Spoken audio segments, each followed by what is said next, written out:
जाओ यार, नोनी जब भी जाता है हम आ जाएंगे अब। हाँ कितना अच्छा चौतल लाई है ना दादू। एक बार दे। हाय एवरीवन, नमस्ते, welcome back to new blog. आज है फ्राइडे मॉर्निंग और सुबह के 7:30 बज रहे हैं। तो बस अर्ली मॉर्निंग उठ के मैं तैयार हो गई थी नहा के, और हस्बैंड गए थे शॉप में सामान लेने के लिए।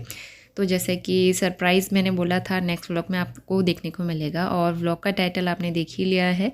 आज मेरे इन लॉज आ रहे हैं और वो लोग देहरादून से आ रहे हैं। सारी चीज़ें मैं शेयर करूँगी। वैसे तो शाम तक ही पहुँचेंगे, लेकिन मैं सारा सामान जो है ना, सारा मतलब दूध वगैरह चाहिए होता है चाय वाय बनाने के लिए, तो मैंने सुबह ही मंगवा के रख लिया था, क्योंकि हस्बैंड को दिन में ऑफिस जाना होता है, फिर शाम को टाइम नहीं मिल पाता, इसलिए आटा, दूध और बाकी सारी बेसिक चीज़ें वो मैंने मॉर्निंग में उनसे मंगवा ली थी। और उसके बाद यहाँ पे कर रहे हैं ब्रेकफास्ट की तैयारी। तो ब्रेकफास्ट के लिए मैं बना रही हूँ आलू और पनीर की टिक्की। तो आलू थोड़े से मैश कर दिए मैंने, और पनीर मेरे पास थोड़ा सा रखा हुआ था, तो इसकी टिक्की बना के उनके टिफ़िन में देने के लिए भी ठीक हो जाएगा। तो इसलिए मैंने सोचा आलू की टिक्की बना लेते हैं थोड़ी सी, और ये काफ़ी अच्छी बनी थी। तो नोनी का टिफ़िन पैक कर दिया था मैंने, और यहाँ पे नोनी को उसके पापा तैयार कर रहे थे। कपड़े तो पहना दिए थे, लेकिन वो ऑयल नहीं लगाना चाह रहा था और भाग गया बाहर। तो वो ऐसे ही हरकतें करता है, जब भी उसको हम कपड़े पहनाते हैं, तैयार करते हैं ना, इधर उधर भागता ही रहता है। उसको ऑयलिंग करवाना बिल्कुल पसंद नहीं है, तो हमेशा वो भागता है ऑयलिंग करवाते टाइम। तो वो चला गया था स्कूल के लिए, और नोनी के पापा भी ऑफिस के लिए निकल गए थे। और अब मैं यहाँ पे बेडशीट चेंज कर लूँगी। वो वाली बेडशीट छोटी होती है, तो मैंने सोचा बड़ी वाली बेडशीट बिछा लेते हैं, न्यू वाली, और इसमें साथ में 2 पिलो कवर भी है ना, तो इसलिए ये ठीक रहेंगे मम्मी पापा के लिए। सुबह के 10:30 बज गए हैं। घर के सारे काम निपटा लिए, ये बेडशीट चेंज कर लिए, और जैसे कि लास्ट ब्लॉग में मैंने बताया था, नेक्स्ट ब्लॉग आपको काफ़ी इंटरेस्टिंग मिलने वाला है और सरप्राइज भी है। ब्लॉग का टाइटल आपने देख ही लिया है। आज आ रहे हैं नोनी के दादा दादी। तो फिर एक्चुअली और वो लोग गए थे देहरादून, हमारे रिलेटिव के यहाँ शादी थी। तो मिस्टर राउत का भी प्लान बन रहा था, लेकिन उनको लीव नहीं मिल पाई, नहीं तो फिर हम लोग भी जा सकते थे शादी में। 19 को शादी थी, तो मम्मी लोग एक दिन दीदी के घर रहे खटीमा, उसके बाद फिर देहरादून गए थे। और देहरादून में शादी वादी हो गई, डॉक्टर को भी दिखाना था, और मम्मी का आई चेकअप, पापा का भी आई चेकअप वगैरह कराना था। तो सारे डॉक्टर को दिखा के, और अब जो है मम्मी लोग यहाँ आ रहे हैं। तो मैंने पहले से बोला था आप देहरादून के बाद फिर इधर ही आना, तो फिर फाइनली आज वो आ रहे हैं। सुबह निकल गए थे देहरादून से करीबन 7-8 बजे, और वो शाम तक ही पहुंचेंगे। नोनी तो इतना एक्साइटेड है, वो बस दादू दादू ही बोले जा रहा है कब से, मुझे दादू को लेने के लिए जाना है।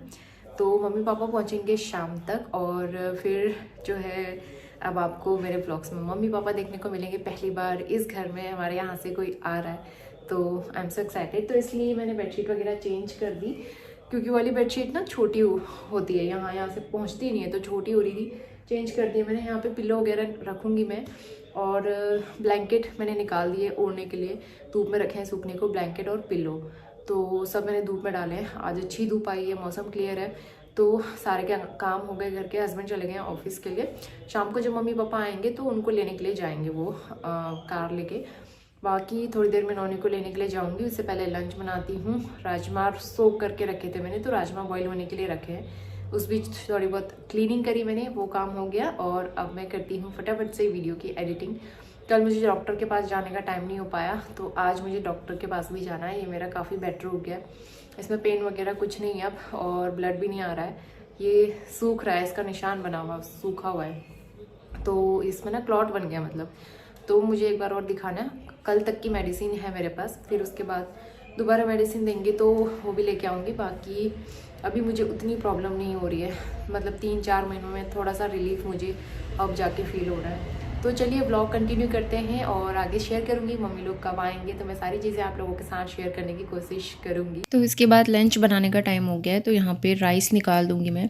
इसको सोक नहीं करती हूँ, पानी मैं 2-3 बार वॉश करके थोड़ी देर में कुकर में ही रख देती हूँ ऐसे। उसके बाद जब सीटी लगानी होती है नौनी को स्कूल से लाने के बाद, फिर इसमें 2 सीटियाँ लगाती हूँ, और बहुत ही अच्छे खिले खिले राइस बनते हैं। दूसरी तरफ मूली के पत्ते की भुजिया बना रही हूँ। मेरे पास मूली ली थी मैंने, और उसके पत्ते काफ़ी फ्रेश लग रहे थे।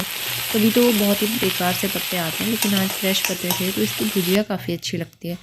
एक तरफ इसकी सब्ज़ी चढ़ा दूँगी, और दूसरी तरफ राजमा बॉईल करके रखे थे, तो राजमा चावल और मूली के पत्तों की भुजिया। ये हमारा लंच रहने वाला है। और फटाफट से राजमा के लिए तड़का तैयार करेंगे। सारी चॉपिंग मैंने पहले कर ली थी। कोई खड़े मसाले यूज़ नहीं करती हूँ राजमा के लिए, मैं सिर्फ तेज पत्ता और जीरा, बाकी प्याज लहसुन का पेस्ट, टमाटर का पेस्ट, ये सारी चीज़ें मैं इसमें ऐड करूँगी और इनको अच्छे से पका लेंगे मसालों के साथ जब तक इसमें ऑयल सेपरेट होना स्टार्ट नहीं होता है। तो यहाँ पे प्याज टमाटर का पेस्ट एक ही साथ करके मैंने इसमें ऐड कर दिया है और साथ में सूखे मसाले भी इसमें ऐड कर दूँगी। तो करीबन 2 चम्मच मैंने धनिया पाउडर डाला है, हाफ़ टी स्पून हल्दी पाउडर और ये है कश्मीरी लाल मिर्च पाउडर, थोड़ा सा गरम मसाला पाउडर। अगर राजमा मसाला है आपके पास तो वो भी ऐड कर सकते हो, उससे काफ़ी अच्छा टेस्ट आता है। तो बस इसको हमें ढक के पकाना है 6-7 मिनट के लिए। और यहाँ पे देख सकते हो मसाला अच्छे से प्रिपेयर हो गया था। राजमा मैंने 2 सीटी और लगाई थी, अच्छे से गले नहीं थे। तो यहाँ पे सीटी लगाने के बाद मैंने कुछ राजमा अलग से मैश कर दिए हैं, इससे ग्रेवी इतनी अच्छी आती है। और राजमा एकदम थिक वाले बनाओ तो चावल के साथ खाने में बहुत अच्छा टेस्ट आता है उसका। तो बस थोड़ा सा पानी मिला के इसको अच्छा बॉईल लगा लेंगे, ग्रेवी बना लेंगे इसकी। और ऊपर से मैं हरा धनिया डाल के इसको गार्निश करूँगी। तो ये राजमा काफ़ी टेस्टी बनते हैं इस तरह से। इस बीच नोनी को भी ले आई थी मैं स्कूल से और यहाँ पे ब्लैंकेट मैंने धूप में डाला था सूखने के लिए। 2-3 घंटे आराम से इसमें धूप लग गई और अब मैं इसको फोल्ड करके यहीं पे रख दूँगी। और नोनी यहाँ पे खेल रहा था, उसको आते ही मैं हाथ मुँह धुला के कपड़े पहना देती हूँ, स्वेटर वगैरह। तो अपना कुछ ना कुछ गेम खेलता ही रहता है। तो इसके बाद फिर फटाफट से हमारा लंच करते हैं। नोनी को मैंने खिला दिया था खाना। इसके बाद ये मेरी लंच थाली थी और इसके बाद सीधा हम मिलेंगे आपसे इवनिंग में। शाम के 5 बजने वाले हैं और मम्मी पापा अभी पहुँचे नहीं हैं। वैसे वो जब पहुँचेंगे ना यहाँ के बस अड्डे, तो उससे पहले हस्बैंड को कॉल आ जाएगी। और नोनी के पापा जो है जाने वाले हैं उनको लेने के लिए कार लेके। तो अभी तो कार यहीं पे है, अभी आए नहीं है वो कार लेने के लिए। तो थोड़ी देर में शायद उनको टाइम लगेगा क्योंकि बस से आ रहे हैं और बस से टाइम लगता है, बस जगह जगह पर रुकती है ना। तो नोनी भी सो के उठ चुका है, उसको मैंने थोड़ा सा एप्पल खिलाया, थोड़ा मैंने खाया। और मैं बना रही हूँ शाम के चाय स्नैक्स की तैयारी कर रही हूँ। मुझे लगा था मम्मी लोग 5-5:30 बजे तक आ जाएंगे, लेकिन 5 अभी बजने वाला है। तो एनीवेज जब भी आएंगे मैं चाय तो बनाऊंगी, तो उसके साथ खाने के लिए थोड़े बहुत पकोड़े बना देती हूँ। तो पालक मैंने वॉश करके रखी हुई है, पालक के पकोड़े, थोड़े से प्याज भी काट के ऐड कर दूँगी। और मैंने चटनी बनाई हुई है, भांग की चटनी पूरा भर के मैंने बना दिया है। चटनी काम आएगी आगे भी। तो मैं पकोड़े की तैयारी करती हूँ फटाफट से। उसके बाद मुझे डिनर भी बनाना है, डिनर भी बना के तैयार कर लेती हूँ। फिर उसके बाद छोटे मोटे कई सारे काम हो जाते हैं ना। और बहुत खुशी हो रही है, घर से कोई पहली बार इधर आ रहा है। तो चाहे मेरी ससुराल फैमिली से या मायके फैमिली से कोई भी आता है ना, मुझे बहुत खुशी होती है। लेकिन इंदौर में तो ऐसा था कि हम लोग इतना ज़्यादा दूर थे घर से, कोई आ ही नहीं पाता था।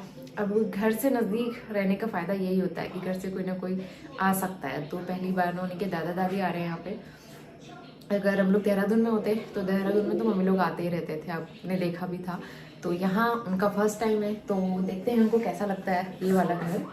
तो चलिए फटाफट अब तैयारी कर लेते हैं पकौड़े की। थोड़ी देर में हस्बैंड आ जाएंगे, पापा मम्मी को लेने के लिए जाएंगे, तो नोनी भी उनके साथ जाएगा कार में। तब तक मैं फटाफट से चाय पकौड़े तैयार करके रख लूँगी। गरम गरम उनको चाय पकौड़े मिलेंगे ना, सफ़र से थक के आए होंगे, अच्छा लगता है गर्मा गर्म अदरक वाली चाय सर्दियों में और पकौड़े। चलो बेटा तैयार हो लो, क्या पहन लो, दादू दादी को लेने जाओगे, जाओ। यार नोनी जब भी जाता है टीवी बंद करके जाता है ना, कोई और ना देख सके। चालाक बच्चा। मैं तो घर पे खाना बना रही हूँ ना। हाँ अभी आती हूँ, रुको। तो नोनी और उसके पापा निकल गए थे मम्मी पापा को लेने के लिए। वो लोग स्टेशन में पहुंचने वाले थे, तो यहाँ से थोड़ा सा दूरी पे ही है, तो निकल गए थे करीबन 15-20 मिनट पहले यहाँ से। तो उसके बाद अब मैं फटाफट से खाने पीने की तैयारी करूँगी। एक तरफ मुझे डिनर भी बनाना था और दूसरी तरफ चाय स्नैक्स की तैयारी भी कर रही हूँ मैं। तो यहाँ पे सबसे पहले बेसन का बैटर बनाएंगे और मैं पकोड़े बना रही हूँ। तो थोड़ा सा अजवाइन डाला है और ये लहसुन, हरी मिर्च और थोड़ा सा हरा धनिया कूट के मैंने डाला है, इससे बहुत अच्छा फ्लेवर आता है पकोड़े में। आप इस तरह से बना के ट्राई करना। थोड़ा सा हरा धनिया मैंने ऐसे काट के भी डाला है। उसके अलावा सूखे जो बेसिक मसाले होते हैं वो डाला है। उसके अलावा थोड़ा सा गरम मसाला पाउडर और सॉल्ट डाल के इसका बढ़िया सा बैटर तैयार कर लेंगे अच्छे से मिक्स करके।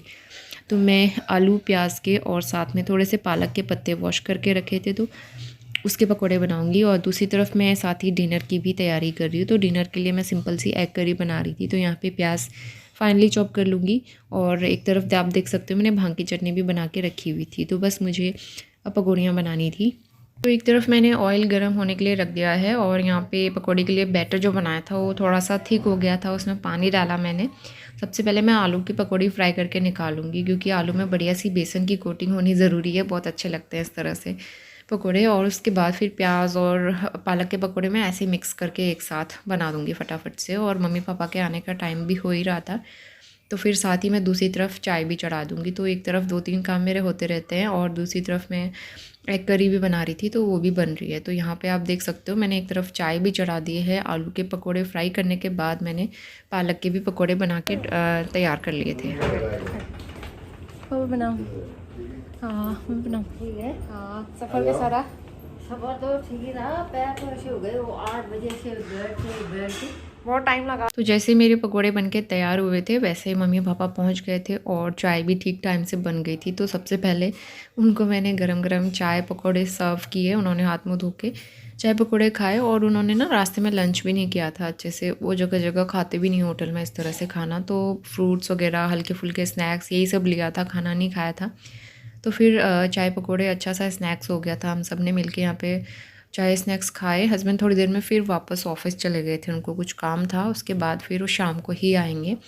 तो यहाँ पे नोनी तो इतना खुश था, हमने उसे एक दिन पहले ही बताया हुआ था कि दादू दादी आ रहे हैं, तो उसकी वजह से वो इतना ज़्यादा एक्साइटेड था और बस खाना पीना छोड़ के वो बस उनके साथ खेलने में ही लगा हुआ था तब से। ये नोनी के लिए बड़ा होगा इसलिए नहीं होगा। तो अभी शायद उगली तो अभी ये ले वो की थोड़ा लंबी लगा के दिखाओ नोनी, लगाओ दिखाओ, ए बाबू अभी दिखा बेटा ए यार कितनी अच्छी बनी। कितना अच्छा चौतल लाए है ना दादू। एक बार देख, एक बार पहने थोड़ा सा बड़ा लग रहा है, है, आ जाएगा अगले साल काम आ जाएगा ना, अभी तो है इसके इतने सारे वैसे भी। इसीलिए उनकी बड़ी। तो मम्मी पापा नोनी के लिए कुछ कपड़े लेके आए हैं और ये कपड़े वो लेके आए हैं पल्टन बाज़ार से। तो मैं उस जगह को बहुत ज़्यादा मिस करती हूँ, देहरादून में है वो। तो जो लोग देहरादून के हैं वो तो जानते ही हैं पल्टन बाज़ार कितनी बड़ी मार्केट है और मैंने अपने ब्लॉग्स में कई बार शेयर भी किया है। मैं जब भी देहरादून होती थी सर्दियों में एक बार तो हम जाते ही थे वहाँ। काफ़ी अच्छे कपड़े मिलते हैं सर्दियों के, खासकर मैंने अपने काफ़ी स्वेटर नोनी के कपड़े ये सारे लिए थे। और ये वाला स्वेटर वो लाए थे आरू के लिए, तो मुझे दिखा रहे थे, बहुत ही प्यारा सा मिल रहा। और उसके अलावा सर पल्टन बाज़ार की तो बात ही अलग है, वहाँ ना बहुत अच्छे कपड़े मिलते हैं। तो एक स्वेटर ये लाए थे नोनी के लिए जो कि थोड़ा सा बड़ा हो रहा है लेकिन उसको काम आ जाएगा, तो ये अच्छा लगा था मुझे। अच्छा बताओ, ये देख, ये मैरून कलर में ये आपके घर मैक्सिमम ये कहाँ से लिया आपने? यो प्योर कुंदो जो नीदुल बेचे वहाँ बटे। अच्छा 4 साल खड़ी में बटे। हाँ, दूसरी खाने की दूसरी ये तो अच्छी है, सही है, कितना लंबा हो रहा है? ठीक तो है, ये ज्यादा नहीं काम सही नहीं हो रहा है। ठीक हो रहा है। नहीं हो रहा है, नोनी दिखा, ठीक हो रही है। नहीं हो रहा है। अगे राखी ले आ जाए तो दिखा बड़ी मिल में थोड़ी बना दिखा। ये। आहा अच्छी बात, हम आ जाएंगे अब। हाँ हाँ, अबियो अबियो अबियो हैं? क्या बोला? तो यहाँ पे आरू से बात हो रही है वीडियो कॉल पे। नोनी उसको देख के काफ़ी खुश हो गया और नोनी को लग रहा था आरू दीदी भी आने वाली है, तो यही बातें चल रही थी। और बस थोड़ी देर खाना वाना खाने में अभी टाइम था, तो मम्मी काफ़ी ज़्यादा थक गई थी, मम्मी के पैरों में भी स्वेलिंग हो रही थी, तो मम्मी यहाँ पे रेस्ट कर रही है और शादी की बातें बता रही है कि शादी में क्या क्या हुआ, किस तरीके से सारे रीति रिवाज निभाए गए। होता है ना जब भी शादी से आने के बाद वहाँ की बातें बताना, वहाँ की बातें सुनना बड़ा अच्छा लगता है, इंटरेस्टिंग सा। अगर हम लोग देहरादून में होते तो हम लोग भी ऑब्वियसली वहाँ ज़रूर जाते और इन्जॉय करते, लेकिन हम लोग तो अभी यहाँ हैं तो फिर जा नहीं सके। तो फिर वही मम्मी सारी वहाँ की बातें बता रही थी। थोड़ी देर इस तरह से बैठ के बातें करी, उसके बाद फिर फटाफट से मैंने डिनर बना के सबको डिनर करा दिया था टाइम से। और फटाफट अब यहाँ पे सोने की तैयारी करते हैं। उससे पहले सोफ़े कवर एक बार ठीक कर लूँगी और उसके बाद मैं मिलती हूँ आपसे नए और बहुत ही इंटरेस्टिंग ब्लॉग के साथ। होपफुली आपको ये सरप्राइज़ ब्लॉग काफ़ी पसंद आया होगा, तो आप लोग भी खुश हुए होंगे मम्मी पापा के यहाँ आने से। काफ़ी लोग कमेंट भी करते थे मेरे पास। तो चलिए मैं मिलती हूँ आपसे नए ब्लॉग के साथ, तब तक के लिए बाय बाय।